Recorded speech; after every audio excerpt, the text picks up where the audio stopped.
आयशा अब अपनी दोस्त सारा के घर रह रही थी। सारा हर मुश्किल वक्त में उसका सहारा बन चुकी थी। और आयशा अपने होने वाले बच्चे के लिए जी रही थी। लेकिन एक रात अचानक उसे दर्द महसूस हुआ। सारा तुरंत समझ गई कि वक्त आ चुका है। हाँ, जल्दी चलो। वो दोनों जल्दी से हॉस्पिटल पहुंच गए।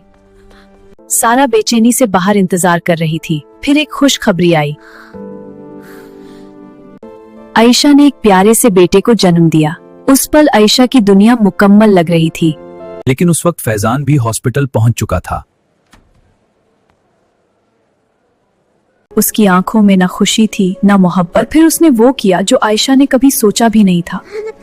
फैजान बच्चा लेकर चला गया और आयशा अकेली रह गई।